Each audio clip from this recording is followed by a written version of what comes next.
আসসালামু আলাইকুম সবাইকে। আজকের ভিডিওতে দেখাবো অনেকে বিকাশ থেকে টাকা ট্রান্সফার করতে পারছেন না। হঠাৎ কি হলো বিকাশে? তো অনেকেই জানেন এবং অনেকেই জানেন না। তো যারা জানেন না তাদেরকে বলছি। আসলে নির্বাচন কেন্দ্র করে এখন নগদ বিকাশে টাকা ট্রান্সফারের নতুন সীমাবদ্ধতা এসেছে। আগে যেখানে সহজেই টাকা পাঠানো যেত, কিন্তু এখন এই সিদ্ধান্ত নেওয়া হয়েছে কেন? এর পিছনে কারণ কি? অনেক সময় নির্বাচনের সময় হঠাৎ বড় লেনদেন সন্দেহজনক হতে পারে। এজন্য বন্ধ করার কারণ আছে। দ্বিতীয়ত, নির্বাচনের সময় অনেক ক্ষেত্রে ভোট কেনা, প্রভাব খাটানো বা অবৈধ টাকা বিতরণের অভিযোগ ওঠে। এজন্য বন্ধ করে।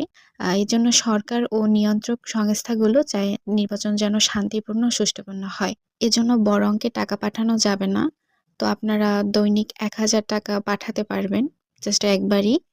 তো এই মুহূর্তে বড় অঙ্কের টাকাগুলো আসলে পাঠানো যাবে না। ১২ তারিখ পর্যন্ত বন্ধ আছে।